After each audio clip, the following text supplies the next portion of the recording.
Olá, graça e paz a todos vocês. Que alegria, que privilégio estarmos juntos na Escola de Cristo e aprendermos lições maravilhosas. Que a graça de Jesus, o amor de Deus e a comunhão do Espírito Santo alcance as nossas vidas nesse instante. Queridos, se a graça não nos transformar, nada mais pode nos transformar. Nós vamos estudar hoje ainda sobre a vida de Davi. Nós vimos que Davi, o texto bíblico que nós pegamos, é um homem segundo o coração de Deus. Como eu fico me perguntando, como a Bíblia relata que Davi era um homem segundo o coração de Deus? E Davi tem um registro histórico bíblico aqui de uma das maiores tragédias que alguém pode cometer. Davi foi o agente que realizou essa tragédia. Sabe, a Bíblia também é uma demonstração de que é a palavra de Deus. Sabe, a Bíblia, ela não esconde os erros dos seus personagens. Isso é autenticidade, isso é veracidade. Então nós vamos ler um relato que Davi foi tão baixo, tão sem escrúpulo. Davi cometeu um erro tão grande que às vezes colocar adjetivo nesse erro de Davi a gente não tem. Tal foi a perversidade, tal foi a maldade de Davi, que agiu de forma tão traiçoeira, tão covarde para com um homem justo, fiel. E nós vamos aprender sobre isso, mas que o Espírito Santo nos ilumine para a gente entender que eu e você precisamos desconfiar de nós mesmos. Nem eu, nem você, nenhum de nós temos capacidade de dizer assim: não, eu já estou pronto, eu sou autossuficiente. Não, nós vivemos um conflito e precisamos de Deus a cada dia. Por isso nós vamos orar para que o Espírito Santo nos ilumine nesse instante. Amado Deus, amado Pai, Santo e bom Espírito, ilumine a nossa mente para compreender essas verdades. Agora, por meio dessa lição negativa da vida de Davi, para não as cometer também, Senhor. Tenha misericórdia de nós, nós choramos por Jesus. Amém. Aqui está, segundo Samuel, Davi agora já estava no seu palácio, a vida tranquila, havia conquistado muitas terras, muitas cidades, muito respeitado. E aí ainda existiam as batalhas. Eles geralmente, às vezes, até marcava tal data vai ser o período da nossa batalha para conquistar um outro povo, uma outra cidade, outras terras. E aí Davi diz aqui o relato bíblico. Vamos só ler. Acompanhe no capítulo 12, segundo Samuel. O Senhor enviou Davi, capítulo 11, digo melhor, 12 é o final, capítulo 11, diz assim o texto bíblico, decorrido um ano, no tempo em que os reis costumavam sair para a guerra, enviou Davi a Joabe, seu servo, e com ele todo Israel, que destruíram os filhos de Amon e sitiaram em Rabá. Porém Davi ficou em Jerusalém. Uma tarde, sabe aquela tarde tranquila? Uma tarde Davi ficou em Jerusalém. Uma tarde levantou-se Davi do seu leito e andava passeando no terraço da sua casa real. Daí, tranquilo, sereno, daí viu uma mulher que estava tomando banho. Ela era muito formosa. Davi mandou perguntar quem era. Disseram-lhe os servos: é Batseba, filha de Eliã, mulher de Urias o Heteu. Então enviou Davi mensageiros que a trouxesse. Ela veio e ele se deitou com ela. Tendo-se ela purificado da sua imundícia, voltou para casa. A mulher concebeu e mandou dizer a Davi: estou grávida. Sabe, queridos, aqui agora começa o grande drama. Davi fez algo muito errado. Davi, ali de forma tranquila, imagine, agora ali a paz, tudo estava bem, rico, poderoso, famoso, não saía às batalhas, não estava mais sendo perseguido por Saul e por outras pessoas. Não, agora ele estava tranquilo, era o grande rei Davi. E aí, quando você facilita, quando você acha que você já está pronto, que você é autossuficiente, aí está o perigo. Quando ele está assim, ele olha e vê uma mulher tomando banho, e o texto bíblico fala isso. Ele então vê que é muito bonita a pergunta e o relatório diz que ela é Batseba, mas que era filho de Eliã e que era mulher de Urias, ou seja, aquela mulher tinha um compromisso, ela era casada.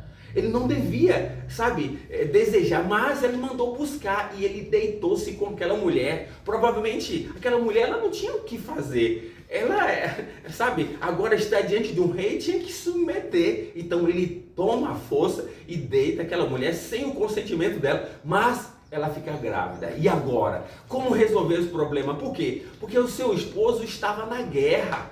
Ele estava lutando. Ela estava sozinha.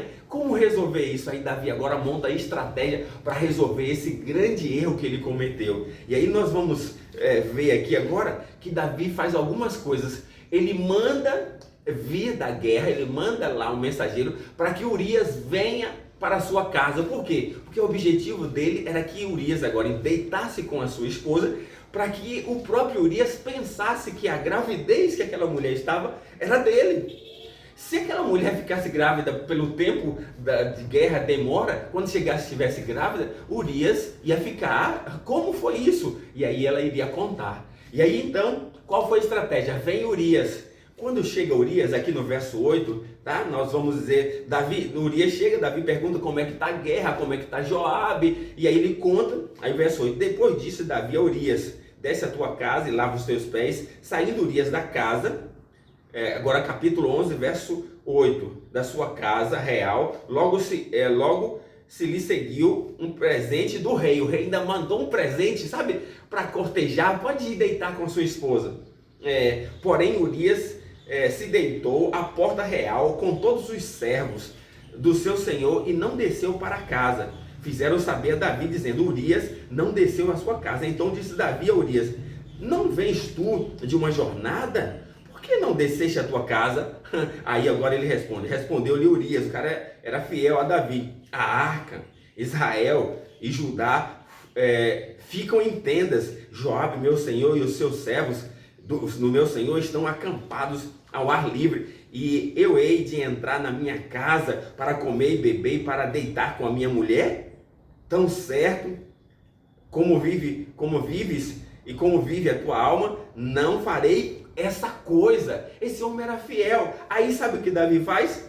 Davi agora o chama, continua conversando, e olha o que Davi faz no verso 13. Davi o convidou e comeu e bebeu diante dele e o embebedou para que ele fosse lá e deitasse. À tarde saiu Urias e deitou-se na sua cama com os servos do seu senhor, porém não desceu à sua casa. Davi diz, como é que eu resolvo isso? Já por 2 vezes esse homem é muito fiel ao que ele fez agora.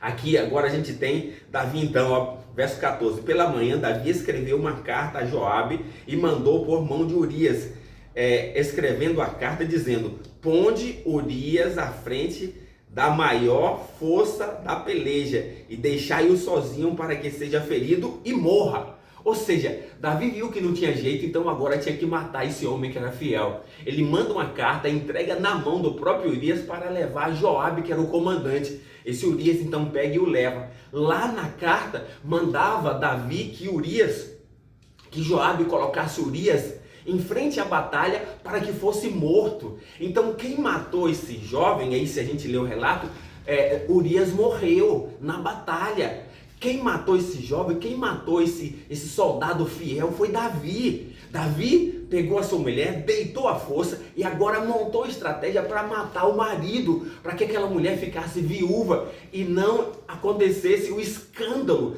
A Bíblia não esconde esse grande erro. Sabe o que acontece diante disso? Aí no capítulo 12, se a gente for ler aqui, nós vamos ver Natã, o profeta de Deus, vem a Davi para revelar esse grande pecado. Deus não esconde. O Espírito Santo está sempre trabalhando e usando os seus servos para trazer os pecados escondidos de muitas pessoas. Você pode estar com um pecado escondido, mas diante de Deus não está escondido. Deus conhece todos. Aí sabe o que acontece? Natã chega agora com a inspiração, com a presença de Deus e traz uma história. Olha a história que Natan trouxe para contar a Davi. Chega Natan e disse: Davi, eu quero conversar contigo.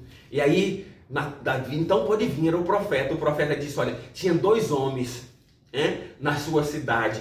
Um era muito rico, tinha muito gado, ovelhas, era muito rico. E aí tinha também um outro homem que era muito pobre e tinha uma cordeirinha que ele criava junto com a sua família, com seus filhos, comia do seu bocado, dormia junto com ele na sua própria cama. Aí um dia chegou um amigo desse homem rico para visitá-lo. O homem rico não quis matar dos seus rebanhos, foi lá e tomou a força aquela cordeirinha e matou e ofereceu ao seu senhor, ao seu amigo. O que deve suceder? Perguntou Joabe, perguntou Natan a Davi: o que deve suceder a esse homem que fez isso? Aí Davi disse: esse homem tem que morrer. Davi era um homem justo, esse homem tem que morrer, porque ele fez um grande mal, ele tem que pagar com a sua própria vida e ainda tem que restituir 4 vezes mais a cordeirinha. Aí Natan disse: Davi, esse homem foi você que fez esse mal, você todo poderoso, Deus te deu tudo, riqueza, poder, muitas mulheres, e você agora lançou mão de Batseba, mulher de Urias, e tomou e ainda mandou matar o seu esposo. Quando Natan falou isso, sabe o que aconteceu? Olha só, aí Natan trouxe de forma clara, olha no verso 13 agora, para a gente entender o verso 13. Diz assim: então disse Davi a Natan: pequei contra o Senhor. Disse Natan a Davi. Davi disse: pequei contra o Senhor, eu sou pecador. Aí disse Natan a Davi: também o Senhor te perdoou teu pecado, não morrerás. Mas, posto que com isso deste motivo de blasfêmia a inimigos do Senhor, também o filho que nascerás, que a mulher estava grávida, morrerás. Então Natan foi para a sua casa. Sabe, queridos, quando a gente vê um relato desse, da vida de um homem que era segundo o coração de Deus e comete um pecado tão baixo, tão vil, tão sem coração, sem sentimento, tomou a mulher de alguém, matou o próprio marido de forma covarde, e agora, mas quando ele confessa o pecado, Deus o perdoa. Então não importa o seu pecado, o meu, se nós formos a Jesus e confessarmos de coração verdadeiro, Deus vai nos perdoar. Aí eu digo, se Davi teve oportunidade de ser salvo, eu e você também podemos ser salvos. A graça de Deus é maravilhosa. Deus estende o seu perdão, a sua graça para nos salvar. Portanto, eu e você agora, se quisermos buscar em Deus a força e a coragem para vencer os nossos pecados, os nossos erros, Deus vai nos dar força. Confesse o seu pecado, creia em Deus e Ele vai estar disposto a perdoar a mim e a você. Vamos orar nesse instante, acreditando nessa bondade e no perdão de Deus para com cada um de nós. Amado Deus, obrigado pela Tua palavra. Ajuda-nos, Senhor, a confiarmos em Ti, no Teu perdão, na Tua graça e nos afastar do pecado. Usar essa história para a gente a cada dia fazer o certo, não agirmos errado. A Bíblia é maravilhosa, não esconde o erro daqueles personagens da Tua palavra. A Bíblia é uma verdade. Abençoe a cada um de nós, por Jesus. Amém.